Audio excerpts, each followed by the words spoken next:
So if I'm feeling anxiety right now, I'd be like on air, essence, and the sign. And I'll be like, okay, I'm here, I'm present. It's just to make you feel in tune with what is controllable right now versus focusing on like the most uncontrollable things in your head, and you're just gonna go in circles with yourselves about it.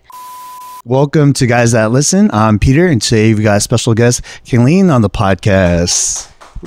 Hey guys, I'm Kaylene. I am an owner of a company as well as a student and a daughter. Oh, wow. Owner of a company. Your company is called? Still in Motion Agency. So can you explain what the agency does? So we're technically, I would like to say to the public, a home for independent artists as well as a home for creatives. They would go to us to basically find the sources that they need. It's basically a media outlet for them. So I just feel like they always get overshadowed. They always get overlooked from all the A-listers and all the bigger artists that record labels are putting money into. However, we're kind of the ones to cater to the ones that are overshadowed. How did you get into that? Music has always been in my life since I was about 6 years old. I used to sing, however, puberty hit. It was not for me anymore. Really? Puberty was just not it for me. And my voice changed, of course. And singing was just not really my passion anymore. But being surrounded with my uncle that was a producer and all the singers he would work with, that was definitely just, I knew it was my passion. And how did you decide, like, an agency? I don't even know how we decided it was an agency. I think it was just all the independent artists that wanted to work with us, and we didn't want to gatekeep them in as well, like how labels do. We wanted to outsource them and have them better their career and elevate with us, which is why an agency is kind of just less of a like a tie. So were you always like this? Did you always want to start a business? I have, yeah. I was doing entrepreneurship since like maybe 6th grade. Oh, wow. Always selling stuff at school, selling little candies, doing nails. I wanted to get into lashes. I was always on hustle mode ever since I was young. Yeah. Why do you think that is? Maybe because I feel like my parents were always stuck on a 9-to-5 since they had me at a very young age. So my mom had me at 21 and they had my older brother at 18. So they were always stuck and didn't get to do what they wanted to do. And fortunately, my parents were able to give me the benefit of pushing me into classes and kind of just giving me the freedom to just really do whatever I want. That's awesome. And how was growing up with your parents like that? And it sounds like they took care of you really well. They did, yeah. Well, my parents are divorced. However, growing up with young parents, you build a great bond with them because you're very close in age. So my mom is my best friend. My dad is as well as my best friend too. And it's funny because I branch out to them in different ways. My mom is kind of like my girly best friend. I won't tell her everything. Like I won't get into it with her emotionally, but I'll get into it with her like, bitch, this is what happened today, or, you know, this and that. And then with my dad, I can actually have an emotional conversation with because of his emotional intelligence. Was it always like that with your parents, even before the separation? I would say I was always my dad's princess. Yeah. He was the one that was always right there by my side at recitals and whatnot. But I would say it's kind of the same. I think just the way we got older, he's seen me go through hardships, up and down, breakups and everything. Like he was always there. Yeah. Was it hard for them to co-parent at first? Oh, it was fucking rough because because they were both very uncommunicative people at the time.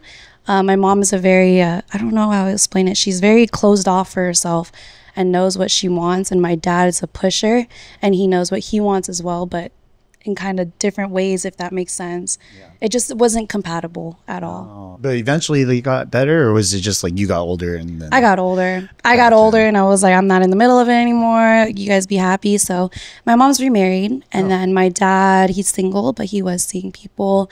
You know, it just wasn't for him. He wants to focus on himself as well. Yeah, because my parents are divorced too. And they were not good at co-parenting whatsoever. You know, like good parents on their own, but like they could not get along when 100%. they see each other. You know? And that made things really difficult because it's like you want them to both be happy as a child, you know, because it happened to me when I was 16. Well, they were kind of going through for like 8 years prior. But, you know, for me, I was like, oh, I came to realize that they're actually better not together. Yeah. Some people are better separate than together for real. Like, I just heard a saying that's like, even though you love each other, it doesn't mean you got to be together. Yeah, I realized that when I was really young, because at first I would say that I was that kid who believed in that hopeless romantic relationship. Me fucking too. Yeah. And I did everything in my power to try to keep my parents together. I remember I was trying to be like super manipulative because of that. I think I even went as far as to say that I would leave home if they split up. So I'm going to run away just to keep them together. I mean, you were 16, right? Oh, at that time, I think I was only like 10 or 11. Oh, okay. Because they were already having issues, and I knew that if it kept on going, that they might not be together. Yeah. And 16 was when I finally accepted it. Yeah. Yeah. I had accepted at the age of 8, and my brother was around 13, I believe.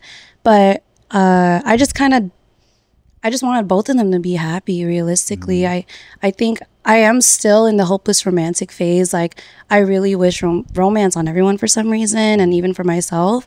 But yeah, I live in like a fucking movie, like a little romantic movie for me. Really? Yeah, that's always been my mindset. Maybe because I think that way, because I never seen a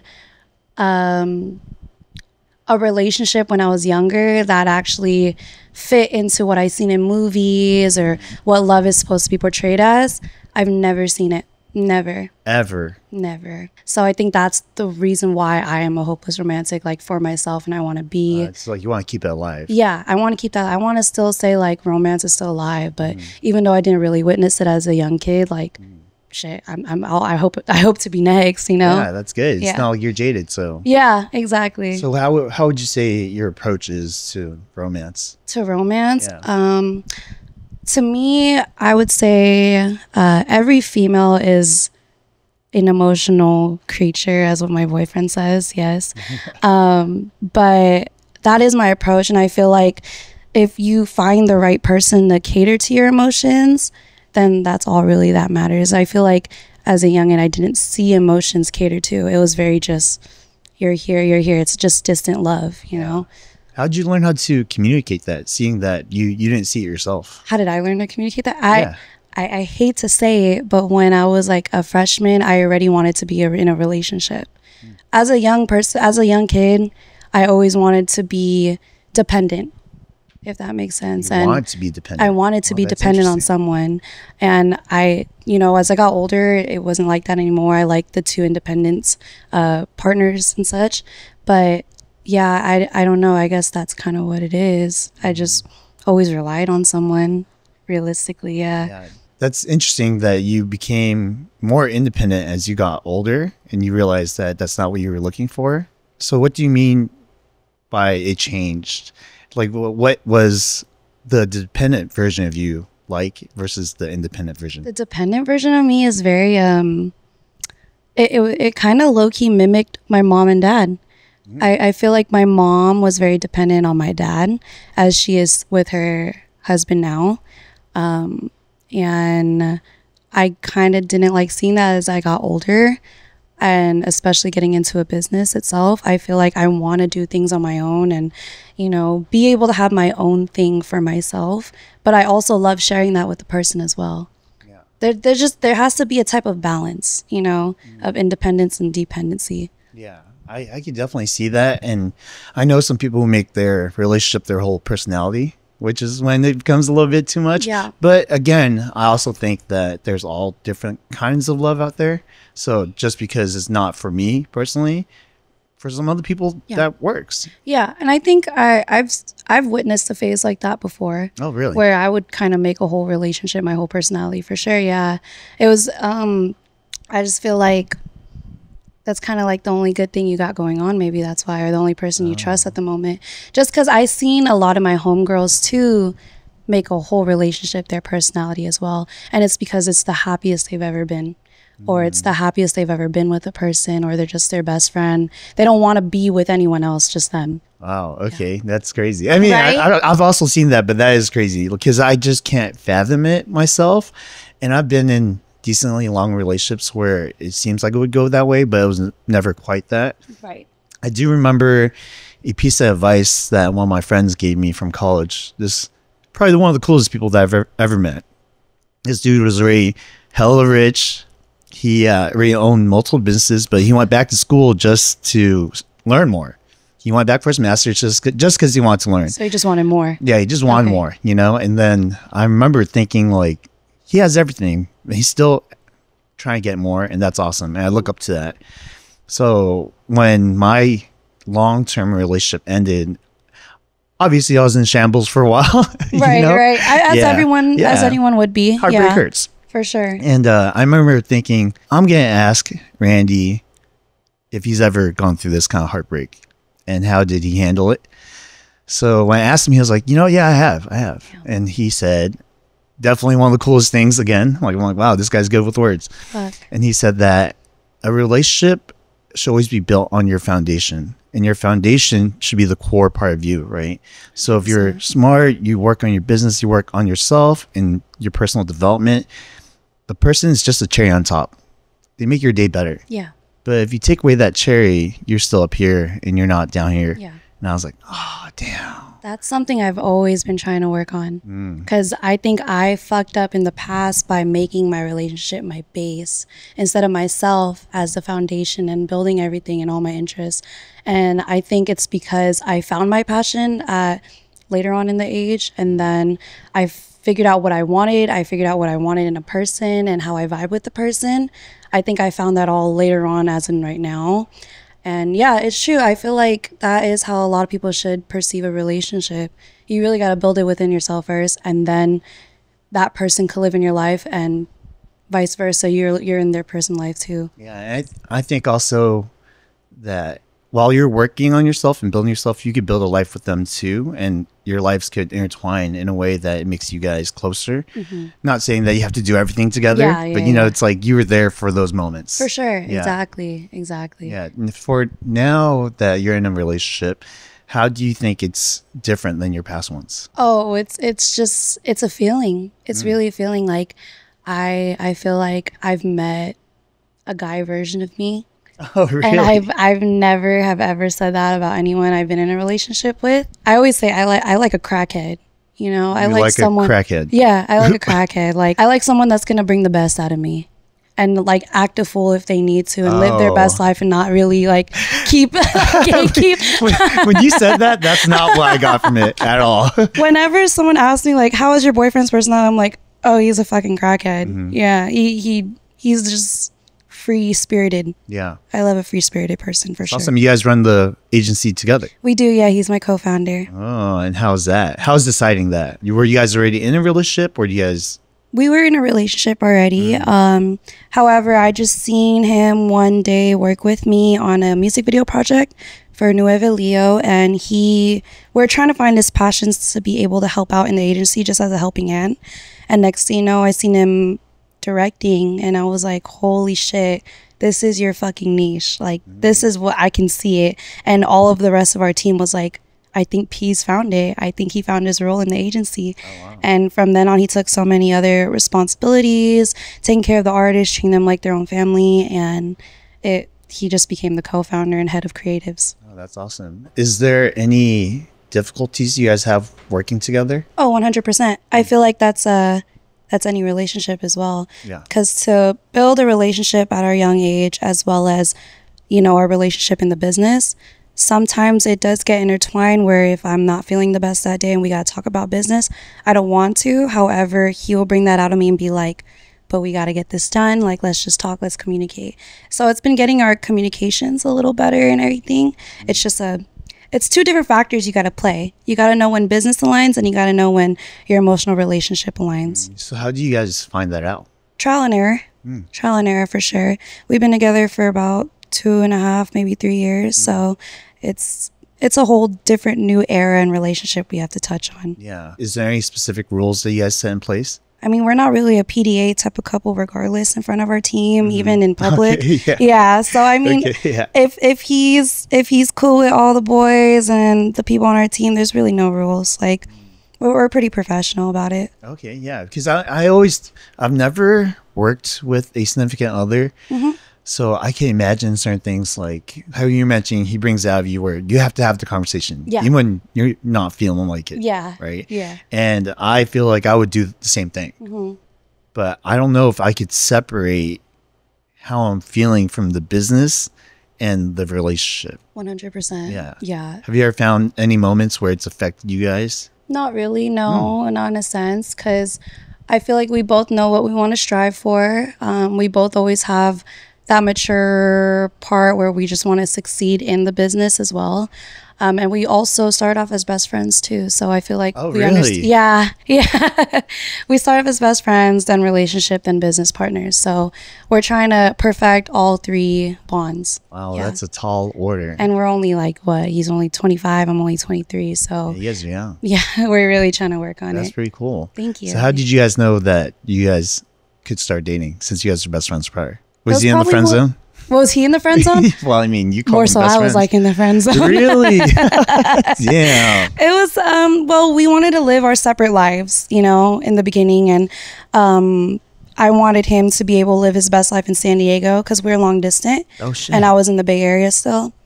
And once I found out he was moving back to the Bay where his parents live and everything, then that's kind of when we took a more serious approach to our relationship. Yeah. Oh wow, you guys did long distance? We did, yeah, for about like 4 months, 5 months. You know what? I'm gonna ask your version of the story. Okay. And I'm gonna ask him the question too.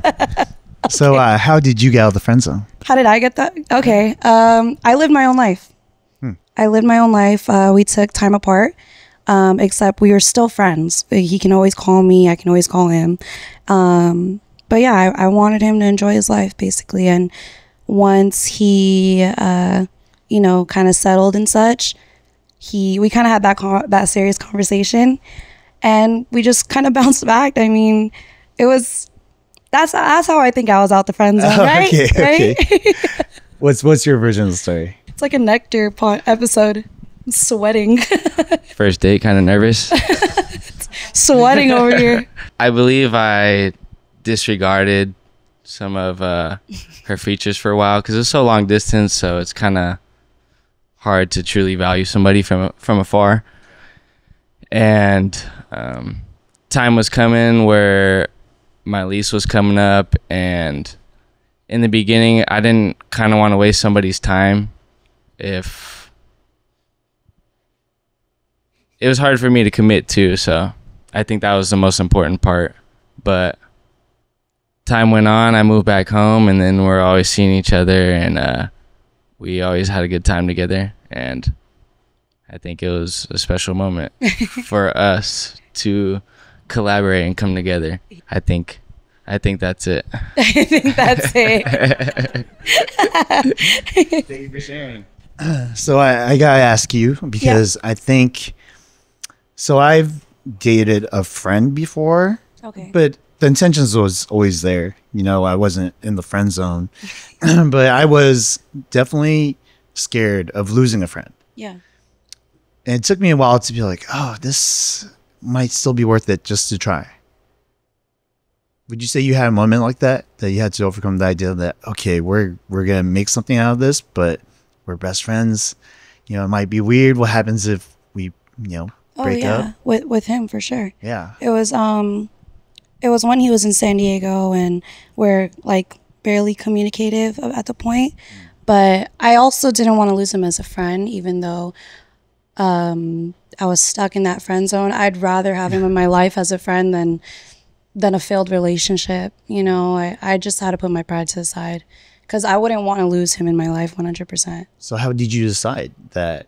How did I decide that I put myself through it? Yeah. He's the first person I put myself through that type of moment, 100%. And I was like, I just think it's worth it. It's really a gut feeling, in my opinion. And the way I think about it is I wouldn't want to hold him back in living his life. Because I wouldn't want him to do the same for me. But as long as we know we are valuable in each other's lives, I feel like that's honestly all I needed. So you guys, it's kind of like you established that. Yeah. Because I never had that conversation with my ex. Yeah. we're no longer friends. Oh, so, I'm sorry. No, you're good. Are you okay? Am I okay? Yeah. I mean, I don't want to say which specific ex, but I've had some long ones, right? 4 years, 10 years, stuff like that. So 10 years. Yeah, quite a while. And I think one of those things is that when you've been together for so long, it makes it even harder for you to become friends again. You know, there's just too much emotion. You know, I actually had a conversation with her, I think it was last year. Wow. And it was just through text, and we were just saying like how proud we are of each other. That's amazing. Like, see you grow up now, you know, and become the person that you are, and vice versa. Yeah. It was very sentimental, you know, but we also knew that that would be the end of the conversation. Yeah. Well, I mean, at least you got that closure. Yeah, it's when you're older too. Yeah, it's different. Yeah. You know, there's no more animosity or resentment. I feel like there wasn't that much left anyways, because for me, I don't know how you define it, but I don't think people are truthfully over someone until they leave all those negative feelings behind with that person. 100%. Because they're just going to keep dwelling on the negative things. And like, it's really hard to get over negative cores, negative memories, negative feelings until you have that closure with that person. And it was funny because actually like maybe 2 weekends ago, we both went to this club, and in parking lot I saw my ex of 4 years, and he was in a relationship, and all I can think of is I'm just happy for you. Very mature. Yeah, thank you. Yeah. That's something my dad says too, that he thinks I'm pretty mature when it comes to breakups and seeing how I view a person after. And I think that's where all that emotional intelligence came along, because he's met all my serious relationships. Yeah. Your dad is very close to you, sounds like. 100%, yeah. I mean, you introduced all the serious relationships to him. So what would you say was the biggest lesson that you learned from your dad about emotional intelligence? I would say he taught me that pain is temporary, and that you're going to be able to move on with your life no matter what.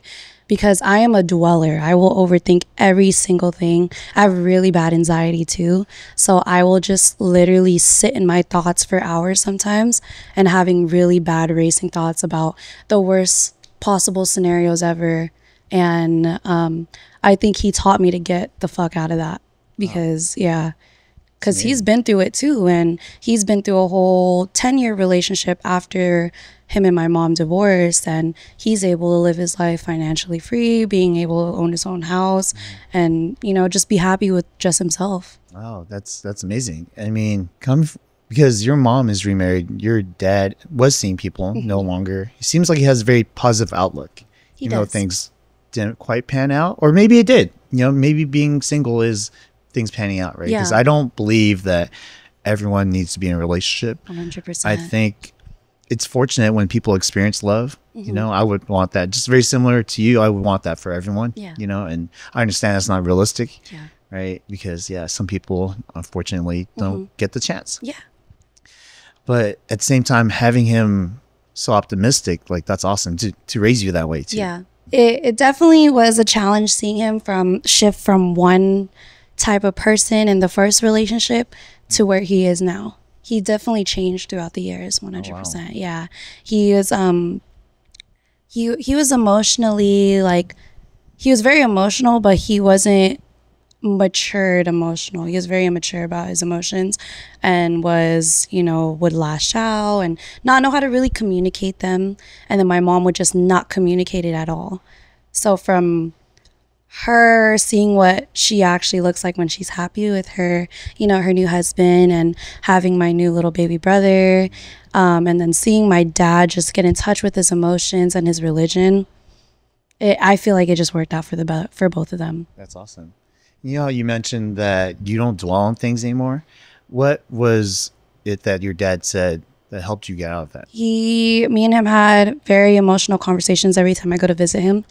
And he would cry about things that he made mistakes about in the past, and always saying that he still tries his best every day and shows up every day for my brother and I, my older brother and I. And I think thinking about his perspective and what he did throughout his life and what he witnessed growing up in the Philippines and then coming to America and staying in the Bay, it's kind of like ghetto over there when you're like surrounded by gangs and everything. Coming from that upbringing to seeing him now, I do realize that a lot of people had it worse than whatever I'm feeling. And, you know, my emotions are still valid for what I'm feeling, but I think I I just put myself in his shoes realistically and seeing how much he gave up for us to be happy. And I think all he does is just want to see his little girl happy. I've thought about that too, as far as, it's like I don't want to think of people's lives as like more unfortunate or a lot of misfortunes, but I do feel a sense of peace when I do see it. Yeah. And it's not because like I'm like, oh, that sucks to be you. Yeah. It's like, oh, I'm so grateful that I don't have certain issues like that, to that degree. Yeah. I remember the first time that I had seen something that changed my mind. Okay. And I think I forget sometimes from time to time, so I have to remind myself, because I'm Vietnamese. I thought you're Filipino. Huh? I thought you were Filipino. No, I'm Vietnamese. Sorry. Yeah, no worries. I get this sometimes. But I went back to Vietnam, and I remember seeing people who were affected by Agent Orange, certain like people were deformed and, just still smiling, still living. And they weren't able to do the things that I do. Like this lady I saw at this sandwich shop, she was there selling these lottery tickets, right? They sell these lottery tickets out in the streets. No one really wins anything from it. It's just like you do it basically to donate to people who are less fortunate. Gotcha. But her lower half was just all like jello. Oh no. Like she could not stand up. Yeah. But she was there like multiple times I'd seen her, and I'm just like, wow, being here and see that we have opportunities to, like do amazing things and make money and learn and, just change our lives. Yeah. And I'm looking at her and I'm like, wow, she is, that seems very unfortunate, but she's here with a smile on her face. Yeah. And I'm like, wow, who am I to say anything? But at the same time, I'm also very, very grateful for the life that I have, So it's weird how that perspective shift really helps you. And it's almost like you need it. Yeah. I think you need it a little bit on both ways, right? So I have heard people say it's like comparing down and comparing up. Mm-hmm. So comparing down is when you view someone as less fortunate. Okay. Comparing up is like, oh, I kind of want to be where they're at. Yeah. Right? And I think both of them could be good motivators. For sure. And it's a different perspective change because, there is good and bad. Yeah, there definitely is. We don't want to be ignorant to either of it. And I can see how your dad saying that to you really helps. Mm-hmm. Is that a constant reminder for you? It is. It is. I think both of my parents really just having to sacrifice their lives just for me and my brother to live a comfortable, good life is something that I always had to keep in my mind. Yeah, it's insane. Like my parents came over by boat. So, they came by a boat? Yeah. We came over here. Fobs, like FOD. I'm an actual fob, but I actually came here by boat. But I was like a year old, Yeah, I'm not a boba. I'm not brought over by airplane, I'm legitimate. But it was just crazy. I mean, obviously I don't remember it because I was so young. Yeah. But to hear like their struggles to come over here, to go to the Philippines, to have to learn English before they took tests to come over here. It's fucking crazy. And go by boat is insane, because I recently went on a boat with my cousin and a couple of the family members because we had to spread one of my cousins who passed away, her ashes, because she wanted us to do that. My condolences. Thank you. Appreciate that. And I remember seeing my mom, the boat was rocking like crazy. I've never gone seasick. Jeez. And that was the first time where I felt semi-seasick. I mean, people are flying around on this boat, right? Like they're getting knocked back and forth. Yeah. It's just crazy. And I see my mom and she's just kind of hanging there chilling, She's like regular. Yeah. And I was like, how are you not seasick or not, scared of falling over? Yeah. And she said, well, when we came over here by boat, it was like you were just in a crowded boat crammed full of a bunch of people, and people were pissing, people were shitting everywhere. Like you were just uncomfortable as hell, and you didn't know when you were gonna be able to eat. And then she said something because she was pregnant with me. Okay. And they allowed her to be on the top deck because everyone down there was just like all the piss and poop and shoulder to shoulder. So she got air out there, but at the same time she was constantly sunburned because it was just like beaming light. The first one to get beamed yeah. And she was just like, oh, this this is not that bad compared to that. She's like, this is nothing to me. Yeah. She's like, I'm fine. I could do this. And my mom is a very soft-spoken woman. She's not like super tough or anything, but that showed a side of her that I've never seen. That's amazing, though. Yeah, because I never understood how strong she was until then. Do you have any characteristics from your parents by chance? I do. It's super interesting.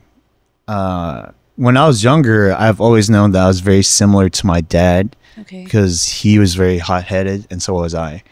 I remember raging when I was probably 5 years old. Fuck. Yeah, like chucking. I was playing Street Fighter. I would lose, and I would chuck the controller at the TV. My God. Yeah, I didn't think too much of it because when I was younger, I viewed it as a strength.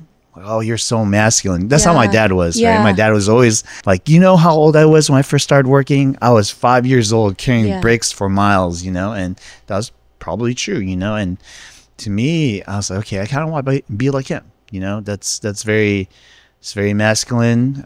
He's built a life for himself out here, not being able to really speak English, moving from another country. So I understood that as strength. A provider. Provider. But at the same time, as I grew up and I really understood those aggressive tendencies, I was like, oh, you know what? That I don't necessarily need to be mad or angry to show that I could be a provider or masculine. Right. And I learned that from actually my mom.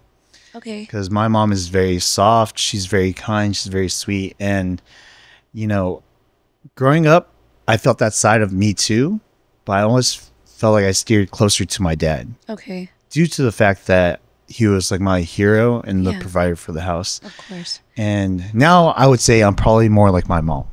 More nurturing, more kind nurturing and caring. Okay. Like trying to understand, my mom is, and don't get me wrong, my mom is funny, right? Because sometimes she'll just hate on people for no reason. My mom I'm like, this is so out of character for you. It feels weird for her to insult people. I'm like, that's strange. But I think, just being a country girl from Vietnam, not knowing too much, it's like you pick up certain things that you kind of haven't let go yet. Yeah, of course. Just habits. Yeah, exactly.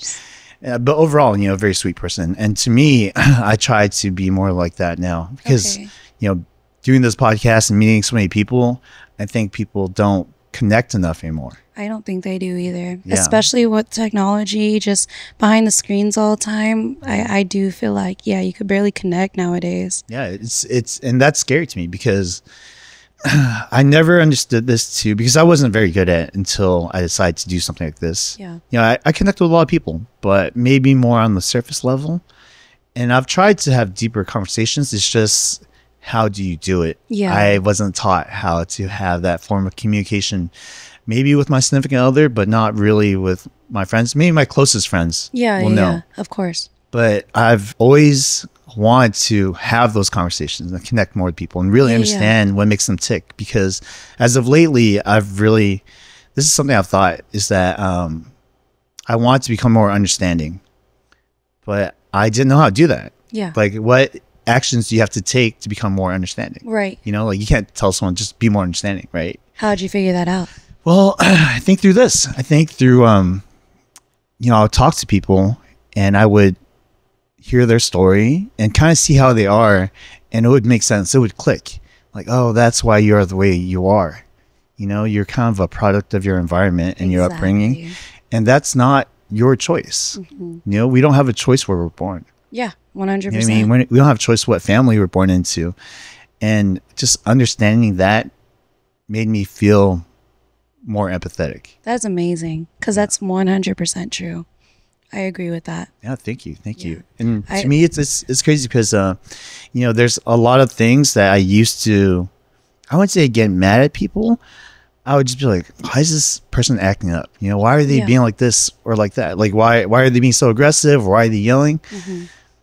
But then those things don't happen for no reason. Yeah, you never understand anyone's upbringing, I swear. And I've noticed that pattern throughout my whole life because I meet so many different people, and I always wondered to myself when I was younger, like, why do they act like that? Or even now sometimes I'll be like, why do they act like that? And I get to know them more and I'm like, oh, this is why. But I can see people wanting to get better from that because I know that that's a trait that's not supposed to be shown as much as possible. Yeah, and it's hard. I think what it is too is you have to be first aware of it, right? And that's sometimes people don't want to sit and look at themselves in the mirror because, you know, you might have to face some difficult truths, right? Because I believe we all have our own demons. Yeah, 100%. And sometimes it's not as easily spottable. Yeah. Because it's almost like we could ignore it.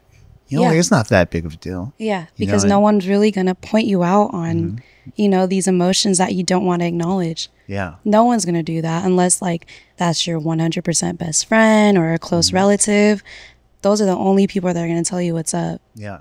And even then, it might be difficult for them to tell you because sometimes they just maybe feel like they don't want to hurt your feelings, you know? And I invite the truth, I hope. Yeah. And I know sometimes that it's hard to talk about and sometimes it's draining. Yeah. You know? But it's 100% necessary. It is. I think talking out your feelings has been a big ass part of my life. I've been talking to counselors since I was like in 6th grade and even therapy till now. Oh, wow. Yeah. So I try to better myself every day and figure out where my emotions lie in my life and how they affect my life choices. And I think that's like one of my biggest goals is to figure out why I have these demons and to figure out how I could shift it to not being demons, but blessings. And where do you think you're at with that? I think I'm still a work in progress for sure. I still have my moments of anxiety, still have my moments of, unmotivated and, you know, just like really, really bad thoughts. However, it got so much fucking better. It's a real long process. If people ever want to go through therapy, it doesn't happen right away for you to, you know, figure out what's going on with you. You got to really dive deep and open yourself to your therapist or someone you trust. It doesn't even have to, you don't even have to go through therapy for that. It could be your best friend, cousins, relatives. But there just has to be a beneficial relationship between the two so that they're able to help you in the best way possible. Yeah, no, definitely. So I've only gone to couples therapy. I've never gone to therapy just by myself. I really should. I'm not going to lie. Not that I have that many problems, but I really should. This past weekend, you know, I think I told you a little bit earlier, I was in Nashville with some friends for a bachelor party. And, you know, I don't know what it was. Maybe just all this stress from work and things not panning out and family life. I, for some reason, just broke down. Yeah. It was kind of crazy. It was very cathartic. And I was with a bunch of my best friends and they comforted me. You know, they told me that, hey, you know, it's tough. It's something you get through. You always get through everything. Yeah. And we believe in you and you're a huge part of the group.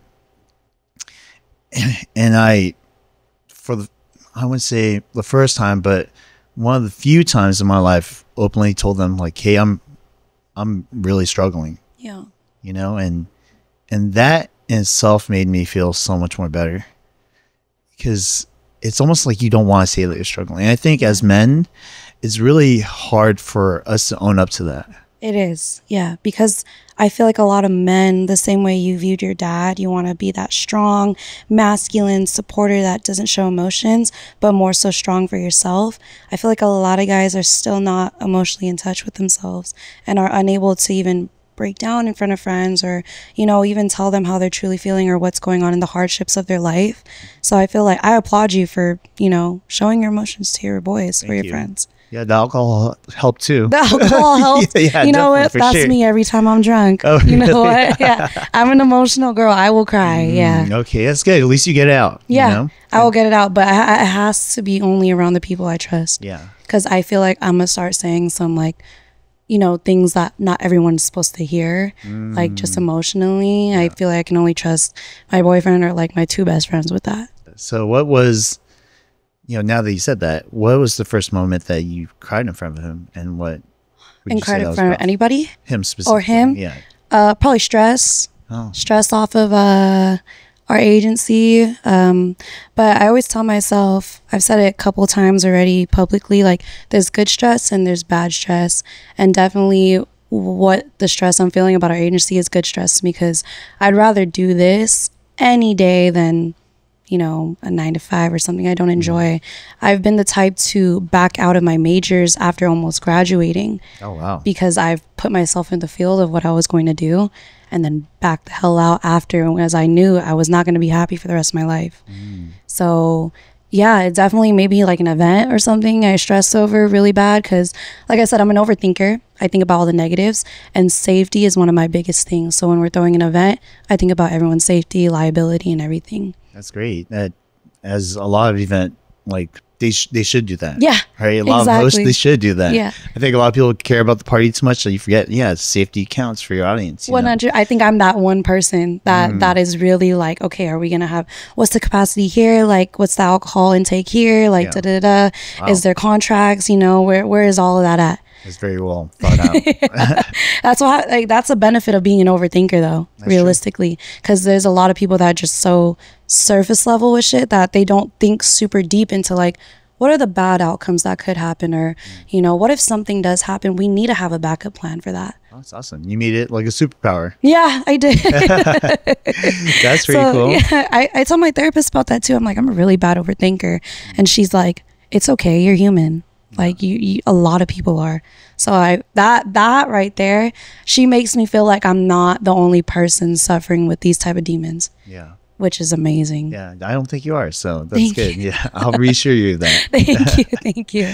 You know, when you mentioned that you cried in front of him because of the event, what's the way that you like to be comforted? I like to talk a lot. I'm a yapper. So I like to talk everything out, and I kind of want, like, the way we go about it is he's kind of quiet and just comforts me. Hugs. I'm a physical touch person.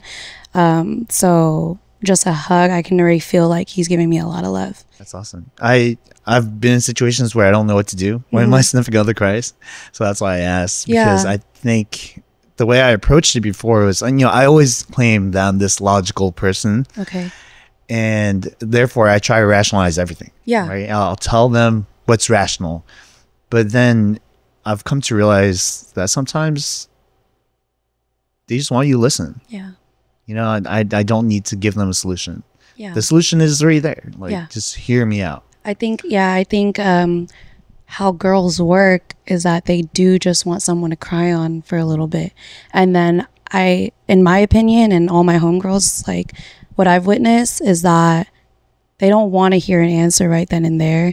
They just want to know that the person that they're with or their partner is going to cater to them in that moment, where it fills in that emotional love that they're kind of missing at that moment, because they're all crying and shit. That's true. And it's hard for you to process the actual rationality at that time too, because emotions are high. So it's like, okay, let me just calm this person down, give them what they need to be like more stable and feel like more themselves. Yeah. And then maybe the conversation could come after. Exactly. Right? I think like when emotions are high on both ends, it's not going to mix as well, in my opinion, versus just having that nurture someone that's going to calm their emotions a little bit more down, and then someone that has their emotions high. There needs to be a balance. Like, nothing is ever going to get worked out if both of your emotions are high. I agree. I agree with that. I've gotten in so many arguments. Or it's just going to be so long. That. Yeah, it's going to take hours to work out. I feel like a lot of times it's not productive. Yeah. It's, you just run in circles. It's not. It definitely is not. And you just get tired, you know, and eventually where you guys both fall asleep. It's like nothing gets done. Exactly. It's like the same thing as like arguing, you know, like if you're yelling, someone's going to yell louder. It's not going to get anywhere. No. So it's like the same thing for crying. If someone's really, really hurt, that person has to be the bigger person and just, you know, it's okay, like it's fine, or not even talk at all. Just give a little hug, give them a little space, let them really calm down, because girls are going to calm down no matter what. It truly is, but never leave them alone. That's a good tip. I'll give you that for sure. So we just mentioned a little bit about how he makes you feel beautiful without your makeup. And prior to that, you were always done up? Always done up. Anywhere I went. Went to work. It was a regular restaurant job. I'd always have to have makeup on. And it was when I met him and we had first FaceTimed. It was like, 3 fucking a.m. And I did not want to show my face to him. No. And he was like, just show your face. I don't care. And that was... Wait, so were you in the dark or something? I was in my room, but I had LEDs like similar to this. And he was able to see my forehead. And he was like, he said, I don't want to see your big forehead. Like, I want to see your face, like, without makeup. And he was like, oh, you're really pretty without makeup. And it's never been like that for me. Like, wow. Have you heard that before? I've heard it before, but like, it just never really felt impactful. Because they were still like always complimenting me when I had like the cakiest makeup on, and always made me feel like, oh, you look really good right now with just a full face. But when I don't wear any makeup at all, he'll be like, oh, you look so pretty, and that's when he'll compliment me the most. Wow, that's what's true your opinion on it? I think that's great. You know, I do know that a lot of women conceal their insecurities with makeup, 100%. And I, you know, as a guy, I'm always like, I want people to feel secure. Yeah. You know, and to feel like you always have to be someone else, kind of, because I think it's good to have makeup too. I think makeup is a form of expression for like women. Yeah. Right. But as far as, you know, feeling like your most beautiful version with only makeup, I feel like that's something that has to be worked through, and sometimes it does take someone else to bring it out of you. Because I've heard that a couple times, you know, where you hear it from your significant other, and finally you kind of come to terms with it. And you're like, oh, actually, I do love my natural face. Yeah. And yeah, I think that's awesome that he could do that for you. Yeah. No, I think it's an amazing thing. Like, I've always hid behind makeup since like maybe got into it 6th grade, maybe. And my mom was very into makeup as well. So I would just always snatch her shit and just always use it. And I feel like that was just my habit, my routine. And until maybe like 6 months ago, maybe a year ago, is when I was like, okay, I can go to the groceries without my makeup on. It's good. I think that kind of tells a lot about a relationship too, is when they do accept you without makeup. Yeah. Which is interesting, because have you ever been to Europe? I've never, no. I've always wanted to be there. It's pretty cool. And one of the things I noticed about European culture is in a lot of European countries, women rarely wear makeup. Yeah. Yeah. I feel like in our area where I live in the Bay Area, it's predominantly white. And I do feel like a lot of girls over there don't wear makeup. And that was so new for me, because I used to live in Daly City near San Francisco, and a lot of the girls, since I was in 6th grade, would wear like full face of lashes, full face of just everything, and still to this day look kind of the same from how they looked in 6th grade. Oh wow. Yeah, and I was like, holy shit, that's crazy. I think in 6th grade I only dabbled into like the basics, just like mascara probably. Yeah, I wonder why that is embedded into our culture. Yeah, I don't really know why either. I think it's because it's really just the environment around you. I don't think I've seen a lot of girls in the city just always rocking makeup since I was young. And then when I moved to Brentwood, it was almost like a culture shock, and I was like, holy shit, you don't even gotta try over here. Like, you just go to school. Yeah. Because to me, it's, you know, it's a good thing if you use it as a form of expression. Of course. I think it's a bad thing when you use it as a crutch. And like I mentioned, I want people to feel comfortable in their own skin. I think that applies to anyone, right? Yeah. But obviously more with women, because men typically don't wear makeup. Yeah. And so you just get as we are. Yeah, right? Exactly. Yeah. He always tells me, he's like, the only thing guys do for makeup is basically get a haircut. Pretty much. Yeah. I actually got a haircut recently, and my hairstylist, she actually cut my eyebrows, because she was like, damn, that shit is long as fuck.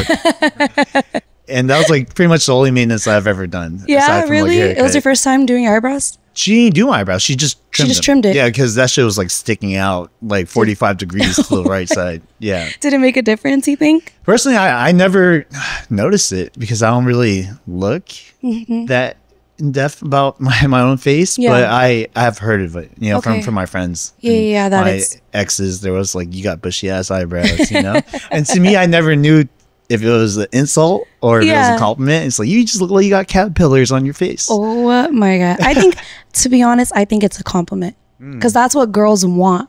They want the thick brows. That's why, they'll make their brows as thick as possible, or just realistically anything. Like, you'll be like, oh, you got big lips, but that's what girls want too. Yeah. Or at least Western girls, right? Yeah. I think that's very common out here, more so. And, and I think that has a lot to do with the media we consume too. Yeah, because I do feel like every time I'm on TikTok, there's a girl with like a full face of makeup, and I'll check her bio and it's like 16, and I'm like, holy crap. I'm like, oh my God. Start early. Yeah.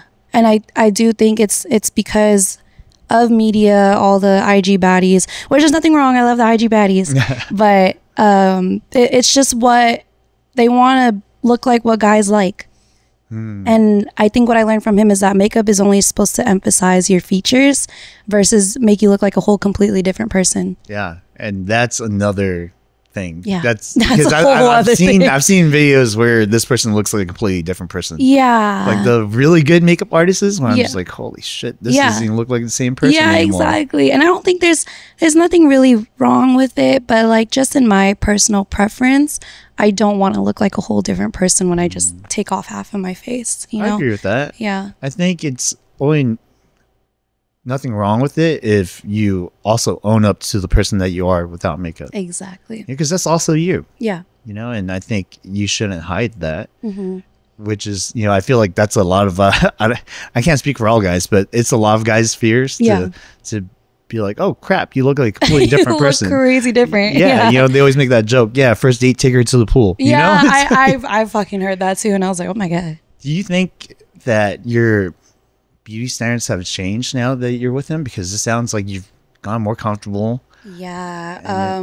More secure. Yeah. I think that's probably the reason why it clicked for me. That gut feeling I was talking about earlier was because I do feel like I changed crazy, like priorities, maturity, emotional maturity, just the aspect of life itself. And the way things are viewed, where it's more of a sensitive topic, I feel like he's given me the mentality to be like, you gotta push it over and keep going.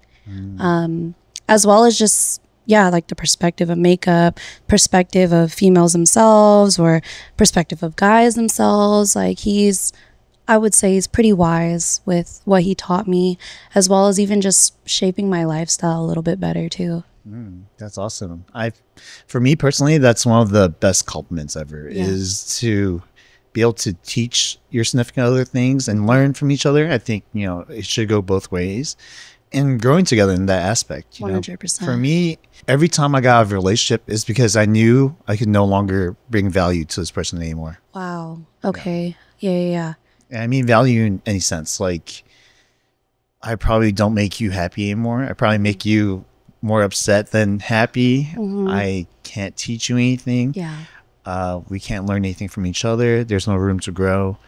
And that's usually my line right there. Okay. So you just don't feel like there's just any more improvement to be made when like a relationship is to keep improving together every day. Yeah.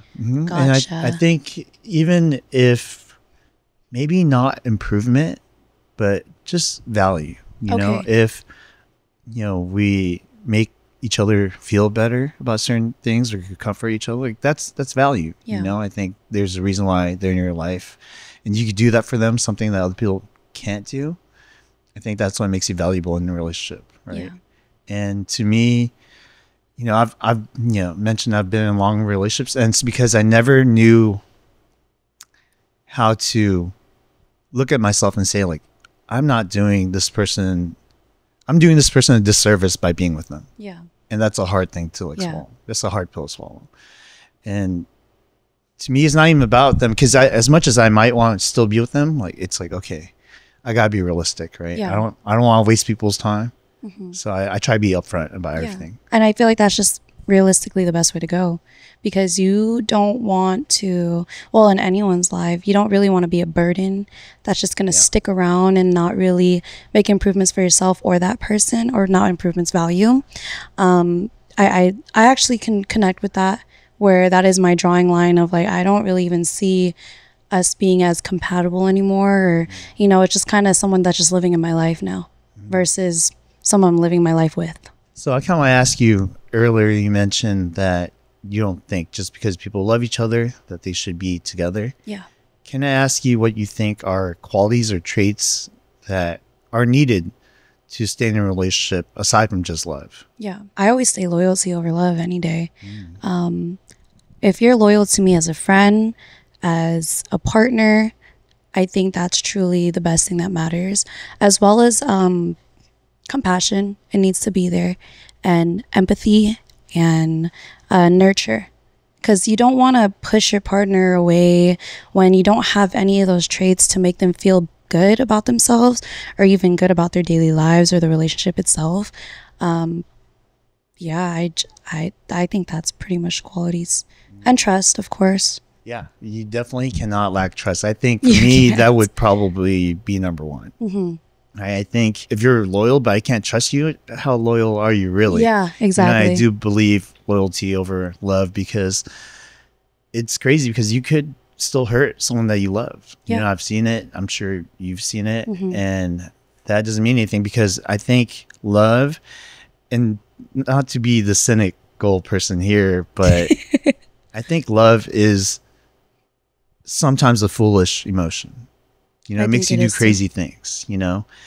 And I think if that's the case, then you really have to find something else, you know, that's going to keep you together. Exactly. Right? And don't get me wrong, I feel like there has to be love too, but that cannot be your sole reason. No, I think love is just truly a feeling.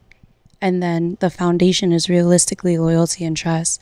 And then love comes on top, because you have to develop that loyalty to that person, that friendship that you're going to build in the beginning, and then that trust for that person. Then you gain to love them as a person too. So I want to ask you, how do you develop loyalty to your friends and your family and your significant other? I have the same friends that I've had since, I don't even know, like since 6th grade maybe. My circle is very small, and because I've met so many people, been in different relationships, I kind of cancel out what I like in a person and move forward, or I appreciate and love them as a person when they're gone and loving them from a distance. I feel like that's how I could realistically kind of depict who I want in my life. But yeah, I think distance does a great thing for me. Yeah, because I've had friends, like my best friend that I love for a whole fucking lifetime, that I'll choose over anybody else. I met her when I was in 6th grade at a competition for dance, and she is one of the only people I trust right now. And we've had so many falling outs about different things we don't see or align, and that break that we've had, I'm like, oh my God, I miss you. Like, I need you back in my life, or vice versa, same thing. She'll come to me and we'll just hash everything out and then move on and act like nothing really happened. But we also learned each other's boundaries as friends. And I think that's really important, because you have to develop that really deep connection with friends as much as you do with your partners in relationships. Yeah, I agree 100%. I think I hate seeing those friends who disappear from your life because they're in a relationship, you know, because just statistically speaking, if a relationship fails, which a lot of them do, then who do you go back to? Exactly. Right? And I have definitely been friends with my friends longer than I've been in a relationship, currently speaking, for myself. Of course. Yeah. And I see the value of it, you know, and sometimes, obviously, as guys, we give each other shit for when that happens. Like, oh, you're whipped, like, you know, you're simp or whatever. You're fucking whipped, like, move on. But that's because a lot of times it's because we care, you know, weirdly enough. But that's how guys communicate, right? By like roasting each other. I've noticed that. Oh, really? I noticed that, yeah. Because mainly the agency is mostly guys, and their way of bond is to treat each other like little boys. Yeah, I swear. Have you? So there's something that I kind of want to talk about. Yeah, I forgot her name, but there was a woman who pretty much cosplayed as a man for a while. She had like a deep voice, but she wanted to do an experiment to see what it was like to be a man. Oh fuck! Right. I've never seen that. So she played that off for a while, and she would hang out with guys, like go to bars and you know, do other guy things and just hang out with them. And eventually she came to realize that, wow, a lot of guys don't really have a way to express their emotions to each other. So it's like, hey, how you doing, man? How you doing? Hey, chilling? Good. You want to grab a beer? Cool. It's hella short. Yeah, it's very short. It's what we need. We probably need a little bit more compassion. And basically what happened with her was that she ended up killing herself. She said that the world is so cruel to men that, you know, it's not fair. So she committed suicide, which is crazy. Oh my fucking God. Yeah. And this is her from cosplaying a guy? Yeah, from seeing what men go through. Yeah. You know, and growing up, I tried to be very not biased towards men and women. Yeah. And I was like, oh yeah, we're human beings. That's just all we are. But I do think there are some key differences in the way we function in society, you know? And now, like, being older and having friends and seeing people go through things and just seeing people pass away, suicides, we don't really prioritize their mental health. Yeah, none at all. I'm very fucking big on that. Like, mental health has always been a key thing to me ever since I was young, and I learned that. And I always tell everyone, guys, girls, whoever fuck they may be, is to really take care of yourself and take care of your mental. And if your mental is not taken care of, then you should not be putting all this shit on yourself. That's something I always vocalize, because I think that shit gets overshadowed, especially in Asian culture. I feel like mental health does not exist. Yeah. And that's the reason I couldn't really talk to my mom, because she had that embroidered in her fucking head, like, stop showing your emotions. And it's weird because my dad was the one that was like, show your emotions, it's fine. So that was kind of weird for me to witness that difference, because usually the mom is supposed to be a little bit more maturing and show me your emotions, it's fine. But then my dad was the one to play that role, and which is why I'm closer to him. Yeah. So interesting. And I'm sure there's a reason why she's like that too. I'm sure there is. However she grew up in her past, that was probably her defense mechanism. Of course. It definitely was. Yeah. I know that she could not trust a man in her life. Oh, wow. Besides her brother and any partner she had. The dependency that she had, that's the only people she could trust.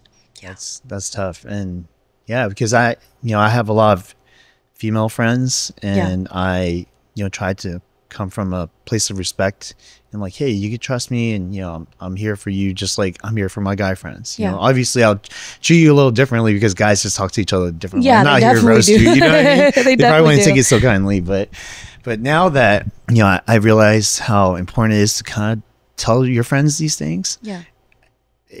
I try to open up more to my female friends about it too. I think it's a different touch when you get a response from your female friends than your guy friends. 100%. But I think it's getting closer.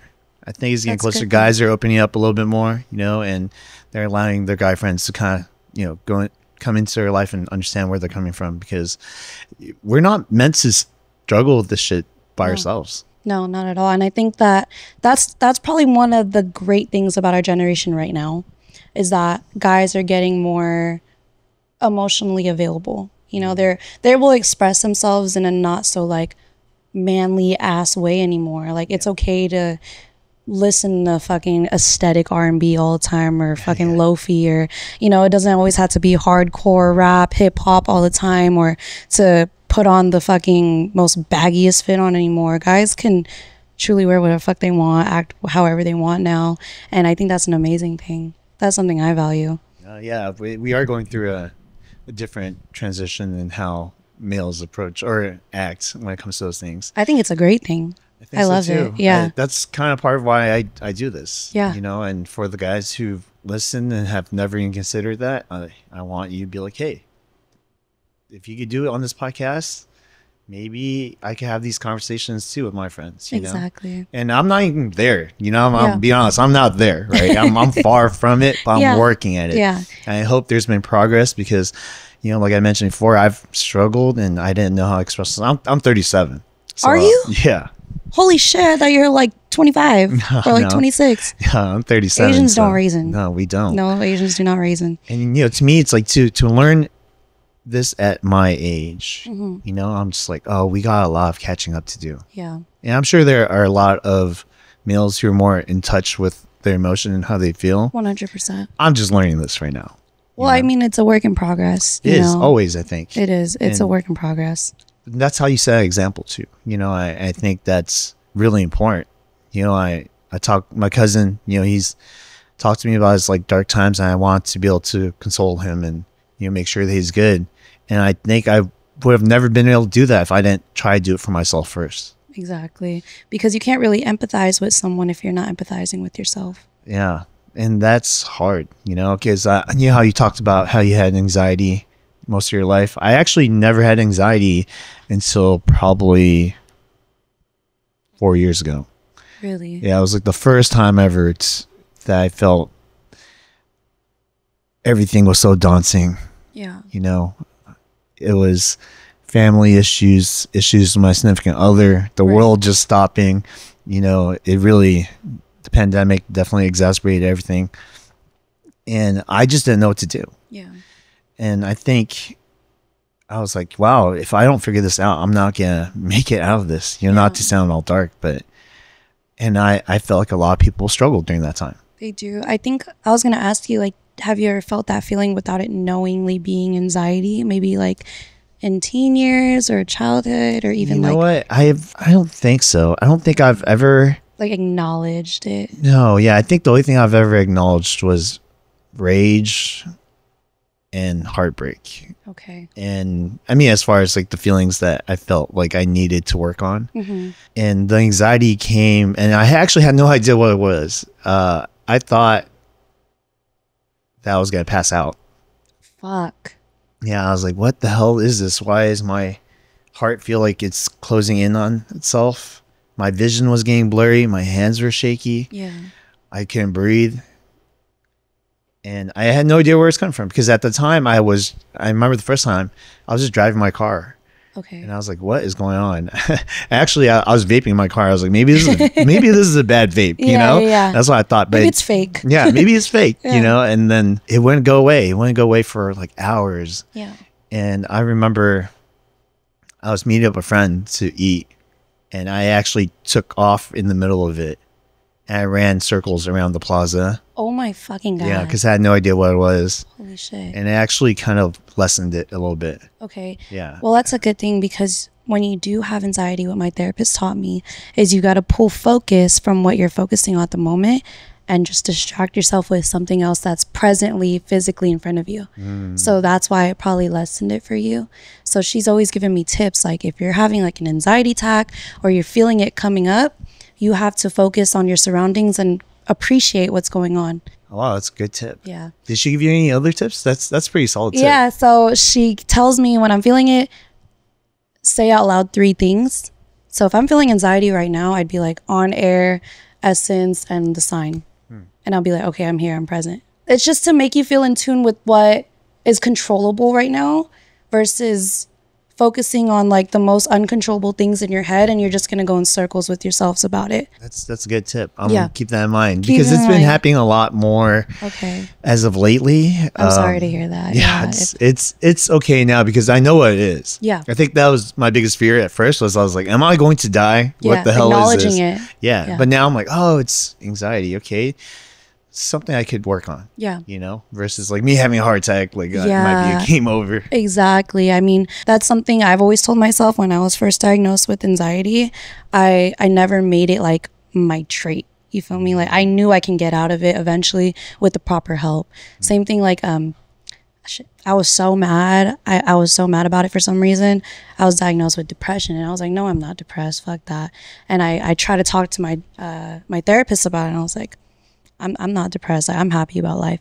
And she kind of deep dove into my past, that you're not depressed, but you've had depressive episodes, which is normal for everyone in the world. Like almost 90% of people in the world go through depressive episodes. They just don't know it's depression, because everyone goes through heartbreaks, falling out, and all those dark moments. Those are depressive episodes, because you're just in a stuck asshole.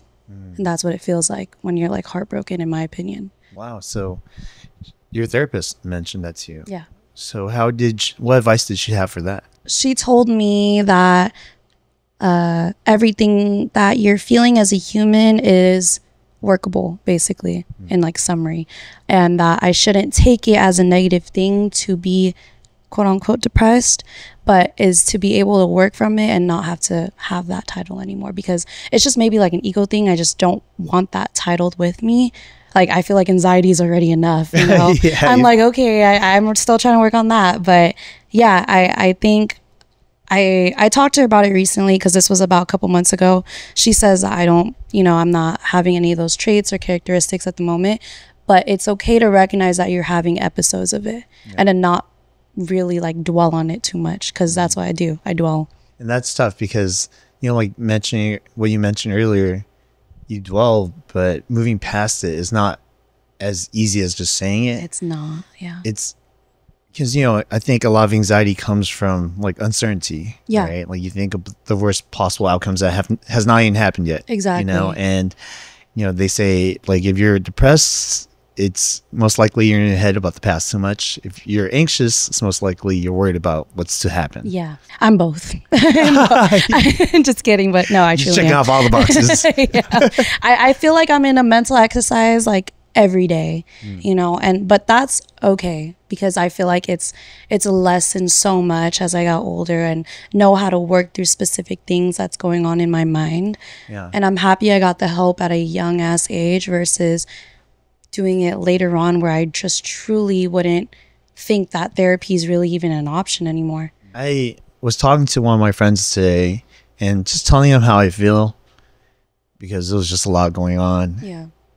And basically he just said like, oh, this will pass, you know, you'll get through it. And I just never understood that sometimes you can't pull yourself out of it. And that's why you need to express yourself. Yeah. Because no one is going to pull you out of something they don't know that you're going through. Exactly. Especially if you're loved ones, you know. And I think going back to what you were saying about how words more impactful from certain people, like you need the closest people to you to know these things. 100%. In order for them to help you. I was going to ask you, like, as a child, were you closer with your family or your friends? My friends. Okay. Yeah. Yeah. I actually could not be around my family too much. I'm like the black sheep that doesn't show up to family functions, you know, and I've talked about it in the podcast, but, you know, I had a kind of like a violent upbringing with my dad, and, you know, just seeing things that no kids should really see. 100%. And home, it was no longer my safe haven. You know, I didn't want to be there. I was out every chance that I got, you know. Yeah. So to me, I felt the most comfortable with my friends at that point. And I felt like we related and had a lot in common, you know. We're just troublemaking kids out in the streets and, you know, skateboarding, doing whatever's. And I felt like I never had to worry. Yeah. You know, as a child, that feeling of like being able to be a child. Yeah. You know, because at home I was not. At home I was just a person in the middle of these two adults fight. Yeah. And yeah, because of that, I've gravitated towards my friends. And, you know, now I'm closer to my family because I try to be more empathetic of their past and what they had to go through, because things are different from where they came from, you know. You know, not to speak illy of my uncles, but my uncles in Vietnam, some of them still like hit their wives. And to me, that's something that they grew up in the culture that has not been unlearned yet, you know, and it's, who am I to just be like, oh, you're just a fucked up person, you know, but like, what did you grow up to cause you to be like that? Yeah. And I'm really adamant on breaking that in my life and the life of people around me. And if anyone listening could get anything out of that too, like that would be great. Yeah. Because to me, it's like going back to my mom picked up on things when she was younger that she's sometimes not so nice about, you know, but that was her upbringing. Yeah. And I have certain flaws too. You know, like I mentioned, I used to be super hot-headed. Like I would act like a lunatic, you know, and if people were to meet me back then, because now everyone thinks I'm so chill. I was just about to say that. I can never see it now, but I mean, I can't judge, you know. Yeah. And it's you have to allow yourself grace to admit that that's who you are, but that's someone that you've left behind too. You know, and I think that's really hard because when I was younger, I used to be so headstrong about my opinions of people. Of course. Like, oh, you're a cheater, you're a bad person. Damn. Oh, you hit women, you're a bad person. Right. You know, things like that.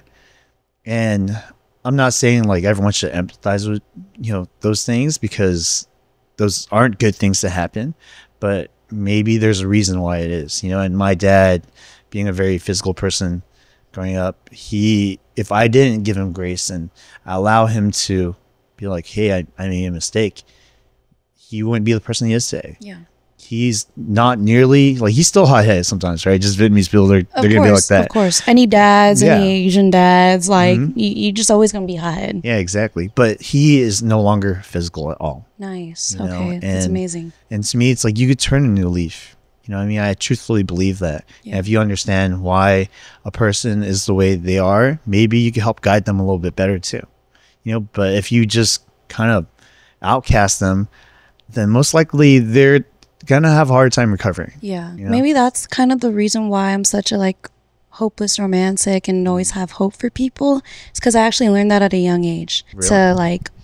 To not really judge someone because of the characteristics they're showing right now. Like when you said, if you're a cheater, you're a fucking bad person. I never thought of that actually as a kid. I mean, you know, honestly, if you're a fucking cheater, okay, you know, you could do better. Yeah. But there's also sometimes there is a reason as to you doing what you're doing because maybe you're not happy in the relationship, or maybe you couldn't get out of it because you didn't want to hurt their feelings and you took the first opportunity of happiness you got.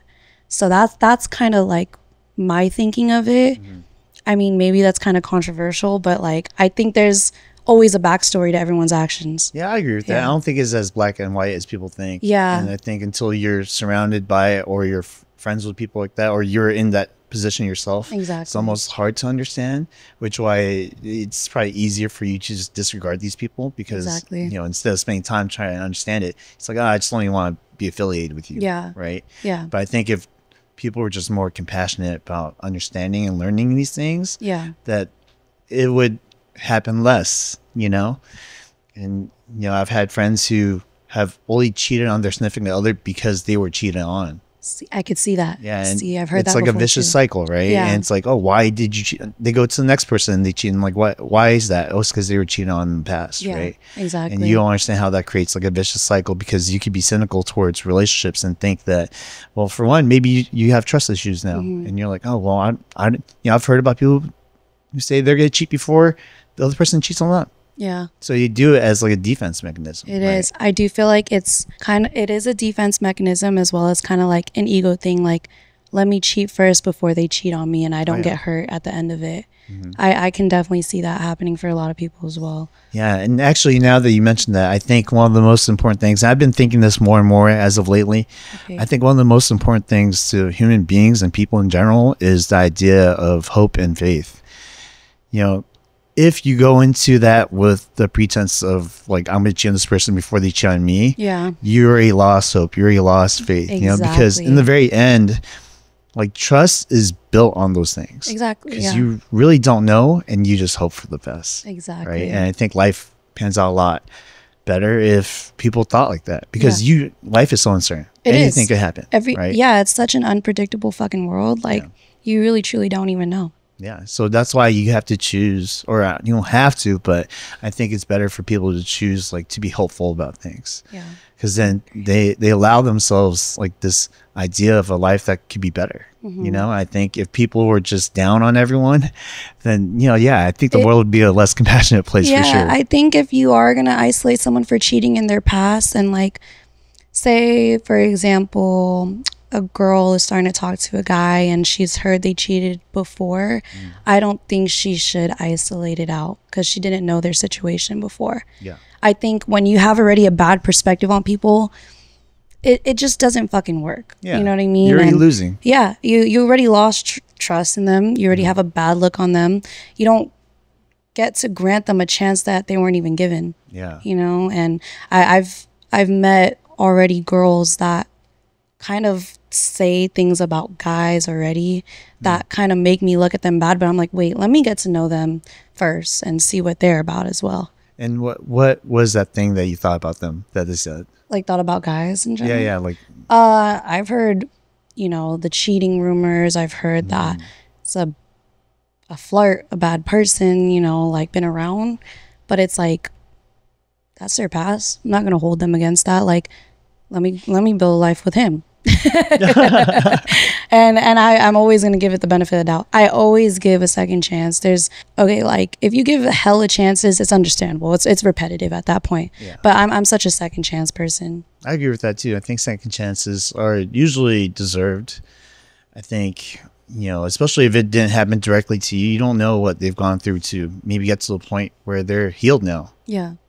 Like going back to me, if you saw me a long time ago, it's like, whoa. People change. Yeah, people can change. People change, people grow, they get more mature, and they learn about themselves every day. Like, I think that's what people got to realize. Like, they're not the same person as they were, like, during what everyone else is saying. You know what I mean? Yeah. What would you say is the biggest change in you? The biggest change in me is my impulsiveness.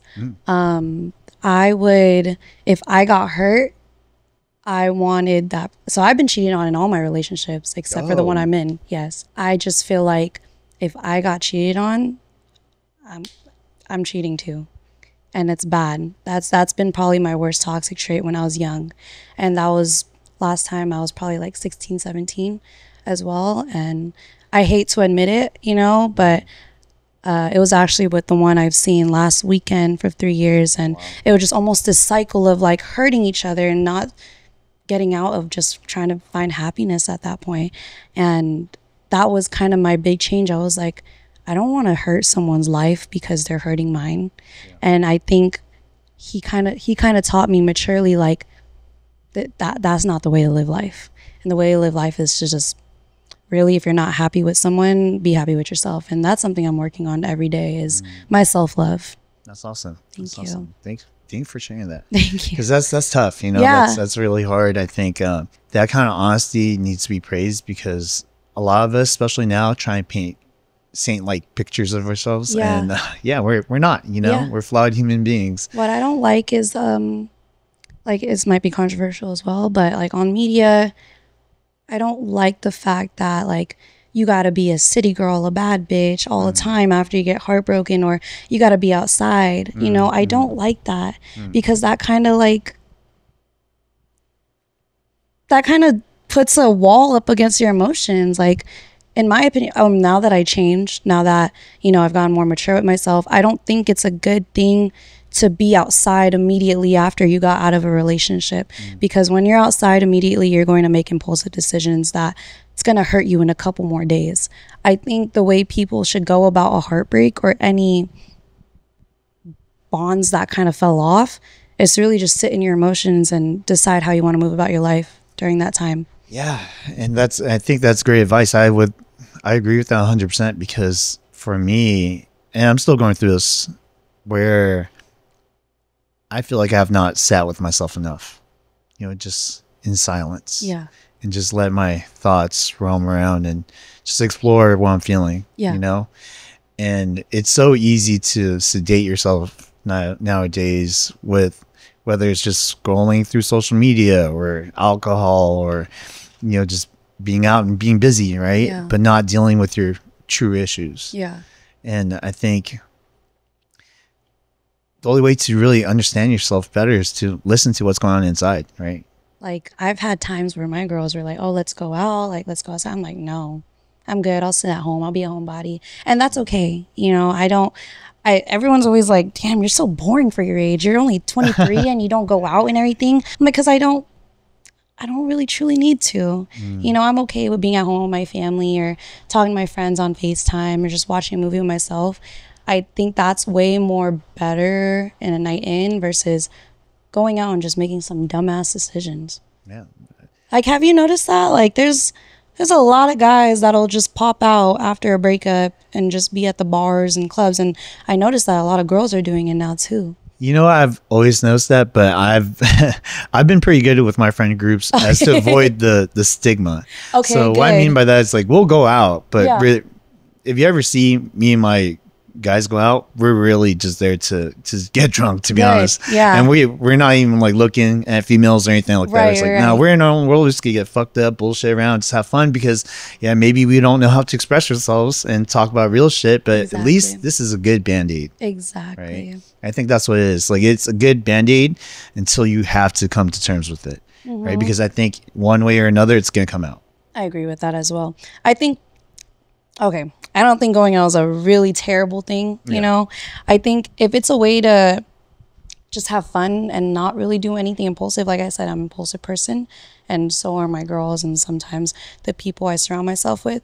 I just feel like I said, I have a really small circle, and they truly know who I am. They know I don't want to be getting blacked out at the club or, you know, just being a city girl, you know. It's just not me. And it's because I'm a hopeless romantic. I don't believe in that, you know, I'm going to find the love of my life on a dating app or anything. I truly don't think that. I mean, nothing against it either. Nothing against dating apps, either, you know, if you're using it, love it. Because I have some friends, they got some stories, you know, some success. Yeah. That's amazing. Definitely. Like, even through, as far as like Match.com to, you know, that's kind of showing my age a little bit because that's old as hell. Yeah, that's that's like one of the OGs, you know.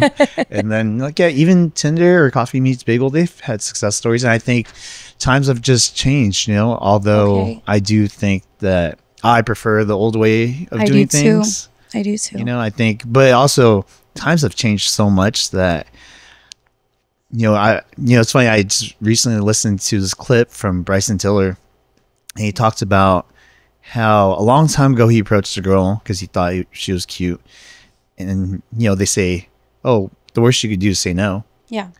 So she just scoffed at him like, and he said ever since then he never approached another woman because it just turned him off. The idea of rejection is just too crazy. Yeah. And that's Bryson Tiller. Oh, he made a banger off of it then. Yeah.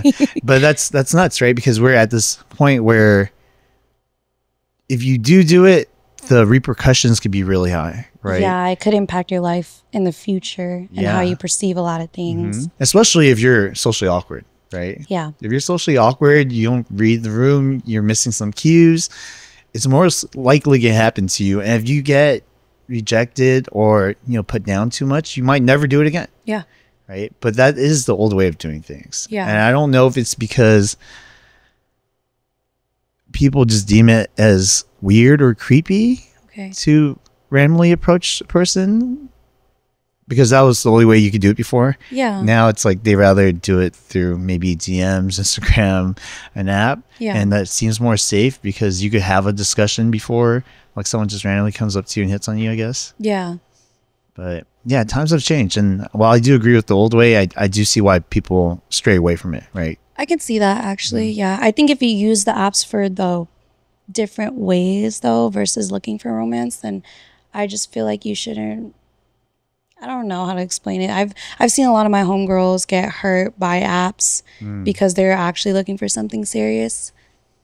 And it's not really communicated over the phone, you know? It's like you can't read a person's feelings through the phone. Yeah. Like just through text and everything. And they're actually thinking that they're serious about them and everything, but it turns out it's not. You know? That's tough because that goes back to the hope and faith thing, right? Like you just hope and you have faith that they are being honest and they're not playing you, but that's going to happen because we have hurt people out there roaming on these apps. Yeah, exactly. Right? I mean, I don't think, I think it really just is our environment nowadays. I think it's just so different from what it was a long time ago, where girls were just more the nurturing role. Well, now girls are just so empowered and like they feel like they're the dominant ones in relationships and everything now, which is amazing. I love it. Yeah. But at the same time, I don't think there should be a point where just because girls are getting more empowered, they should be putting down their male partner or any males in general. And you know, the same goes for guys. I don't think they should be putting down females in general as well. I don't think so either. I think with all this lack of transparency, it causes a lot of people to feel really lonely, isolated. Yeah. I think even when they get what they kind of want, as far as like, you know, lying about it and getting what they want, exactly, they're not being their true selves, right? Which makes it feel like you're not really seen. Yeah, exactly. Yeah, exactly. Because for me, I can't imagine doing that. Like, I've never been a person to, maybe I might embellish a little bit. Yeah. That I'm like this cool person. Right? Like at 110% of myself, I'm like that. Yeah. To make a good first impression. But I think I feel the most seen in a relationship when they see me on a regular day, you know, and this is how I am, and they love me for that. I would say the same thing. Like, I think a lot of people perceive me as like, oh, this bitch is just working. Like, I'm very, when it comes to my occupation, I'm very a hardcore girl. Like, I want things done. I could be seen as a bitch realistically. But I think if you see me on my day-to-day in my regular life, I'm just chilling. That's just my anxiety talking right there. Like, I think I'm very much more calm day to day. I'm kind of more introverted actually, but when it has to do with work, I have to be extroverted, and that's not really me, but it's something I had to learn to be in order to do what I love. Like, you turn on and you do it to survive and thrive. Exactly. Yeah. Like this podcast, I'm very extroverted right now, you know. Oh, really? And yeah, but it's also my chill side too, because on the other ones I've done, I have to show my goofy side, my occupation, my passion for work. But right now, this is chill. But I also am extroverted at the same time. I'm glad. I think it is very situational. It is. I could say that. I've talked about this a couple times, but let's say you're introverted, but your friends are coming and you haven't seen them in a long time. You're going to a show. Even if you're introverted, you'll drive like 20, 30 minutes an hour away to be there. Yeah. And then on the flip side, let's say you're at a company party, you hate your coworkers.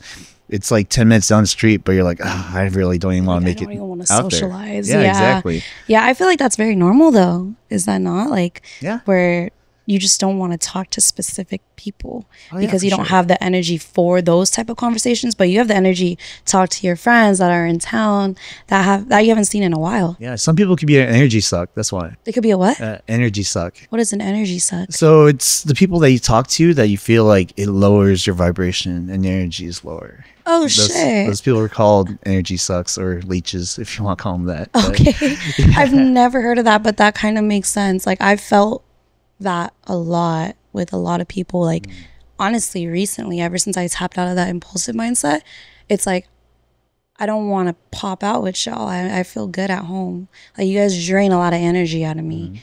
And it doesn't, I've noticed the difference between genuine energy and just like energy I don't want to be around anymore. Yeah. And there's that too. On the flip side, you have someone who like brings you to life. I definitely have noticed that. And I mentioned it a little bit, like 2 days ago was my birthday, but my energy was extremely low.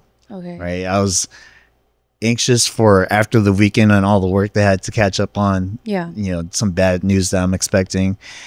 And to see my friends' faces and everyone around me just like happy and being there for me, it lifted me up, and there's another thing that I did too. I've been doing this more consciously because I wasn't very conscious of it before.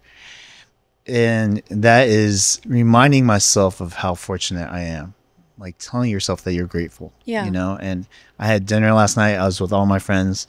I just looked at them. I was like, I'm so fortunate to be around such a great, amazing, fun group of people. Of course. And that almost instantly made me feel better. There's been times where I've been at gatherings like for like my 21st birthday, and I've met all these people recently, but like I said, I've had a lot of the same people in my friend group, but this is the time of the split. This is the time where a lot of things were kind of downfall, and I just had extra friends that were like, like I just kind of met you, like, oh, slide through, and he was there, and I actually was crying because I was like, there's too much change now. Like, I'm drunk and I don't really even have a relationship with anyone here besides like 2 of my best friends. Yeah. And it was just like an overwhelming experience for me that I never wanted to feel that again, where change was just a big thing emotionally for me. Yeah, that makes sense, especially if you consider yourself somewhat of an introvert.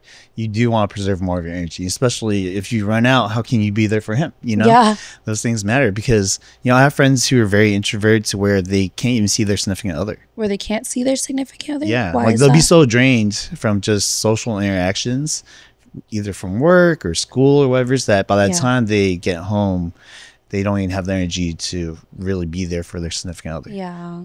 I mean, I get it too, because they're showing up for themselves first. And then, but I mean, if you're going to go home to your significant other, you guys are building a life together. It's kind of like an iffy thing for me. It is. Yeah. It's hard to understand. I don't claim that I'm an extrovert. A lot of people say that, but I do see it with a lot of friends where I'm like, oh, wow, I'm always okay to be with my significant other, unless like I just need to be doing stuff on my own for productivity reasons.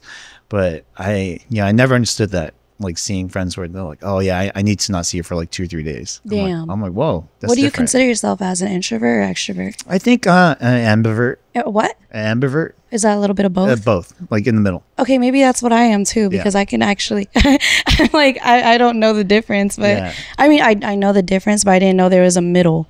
Yeah. I'm always just like, oh, I'm introvert in some situations, I'm extrovert in other situations. Yeah, exactly. And then that's how I feel. You know, I could literally be like, I've traveled alone, you know, and I didn't really need to be around people, didn't need to meet anyone, and I'll be fine, you know. And that's why I really look at myself like that, because I think it is very situational. I'm a very situational person, and I don't try to box myself so much, even though I'm giving myself like a title. But yeah, you know, not too much, right? Yeah. But I think it's good to know that, especially for your significant other and how they feel and how they need to be around. Because I've dated, I think, only introvert girls. Okay. And if I feel like being out, I'm a kind of guy who will show up for everyone.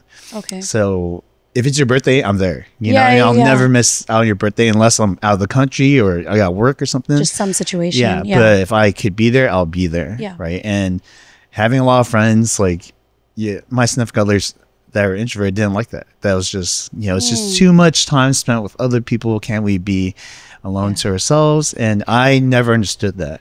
You know, I wasn't giving them what they wanted. Yeah, I don't understand that either. So maybe I'm not fully an introvert like I claim. No. What is it called? Ambivert. Ambivert? Yeah, like ambiguous. Yeah, okay. Yeah. I think I can title myself as that as well, because I don't understand that either. Yeah, the more you know, huh? Yeah, the more you know. I'm like, damn, you learn something new every fucking day, like I was saying earlier. Yeah. You learn more about yourself every day too. You do. And that's why I love having these conversations, like hearing about you guys, because my main thing is that I think relationships are changing too, and how you handle relationships, like to know what kind of relationships are out there and how people take care of their relationship and their significant other really shows you like, oh yeah, there's a lot of different ones, but this couple here is closer to how I am or how I would want a relationship. Yeah. You know, because I've talked about this a couple times too, but I've met old couples who they live in different houses and they only see each other for the weekends. Wow. Yeah, and to me, that's crazy. That's a very abstract way of having a relationship. That is. It's almost just like set up supposed to be that way, or they couldn't stand each other on the weekdays, so they can always see each other on the weekends. The way they saw it was like they had their own lives. Oh, and when they saw each other, 100% dedication over the weekend, just to each other, and they would miss each other so much, had so much catch up on, and that's what they liked. And it's funny because I've heard about 3 different other couples that do the same thing, so it's not as taboo as I thought originally. Yeah, because when you're saying that sentence, like a couple living in separate houses, I'm thinking, damn, do they like what's going on? But when you actually hear it like that, it's actually pretty beautiful. Like I was saying, like distance, you actually need that in order to know the value of your relationship with them. Yeah, wow. I mean, you guys are long distance for a while. We were long distance. So yeah, it was definitely an amazing thing. Every time we see each other, it was just always the best moments possible. Yeah, there was no room for negativity when those times we did get to see each other after like months of not seeing each other. All right, so I want to ask you 3 questions. I want to say, what do you think makes you distinctly you? I think what makes me special is the fact that I can acknowledge everything going on in my life and try to progress from it every day. Nice. Thank you. All right, on to my second question. What was the most monumental moment in your life? And it doesn't have to be bad or good. You know, it could go either way. It's just something that's stood out and has changed your life completely. I think it's gonna get a little deep. I think it's definitely having my kidney disease. I had a kidney disease only last year, right when I turned 21. I had this thing called nephrotic syndrome and minimal change disease, and I was still working on the agency at the same time, or I just started it actually at that moment. And it made me value my life so much fucking more, because I've never been that scared in my life ever. And I think that was so monumental to me, because that's when I noticed that life is fucking short. So I had to do everything in my power to really truly do what I want to do. And I had the best people around me being very supportive and, you know, loving me when I looked absolutely goddamn swollen from all the water intake and everything. And just that comfort of knowing who's going to be there, who's going to support me, and what I can do to not make that disease like a negative thing in my life. That was probably my most monumental. Yeah. Oh, that's awesome. Not that you got it, but your outlook, I love that, because I have a couple friends who have, problems with their kidneys, and, we take our health for granted very easily. And until you see a loved one or yourself in that position, it's almost like, why did I not talk about this earlier? Yeah. Because we have lifestyle choices that sometimes not the healthiest. Yeah. And we want to put it off as if nothing's ever going to happen to us. But, the truth of the matter is people get sick, and you got to take care of yourselves if you want to be around for the people that you love. And the scariest thing is, like, there was no cause. They didn't know the cause at all. So I was like, oh shit. So I just got to do better. Like, realistically, everything. I'm glad you have a great outlook on it. Thank you. I am in remission now. So nothing going on. Everything's healthy. So awesome. Congrats. Thank you. Thank you. All right. And for my last question, how do you want to be remembered? Career-wise, I want to be remembered as a female in the industry that really helped artists get a name to themselves, or like just a female in the industry that made an impact in this industry, because I feel like a lot of girls are very overshadowed when they're working in the business side of the industry. And then for my actual life, I just want to be remembered as that girl that everyone can go to, be a shoulder to cry on, as well as just my personality being their aura and everything. Thank you. Nice. All right. I want to say thank you for coming out, being so vulnerable and open about everything, and just being such a positive outlook on life, because I think that's what everyone needs, regardless of what happened to you. So thanks for that, Kaylene. I appreciate your time. Thank you for having me. Yeah, of course. Of course. Can you let the audience know where they can find you? Yes. Hi, I'm Kaylene Bondoc. You can find me on Instagram at KLEANBONDOC. And I want to say special thanks to everyone who stuck all the way through. I know this is one of the longer episodes. I appreciate you guys' time. Make sure you like, subscribe, and comment below what you guys want us to talk about next time. And remember, live fast, eat ass.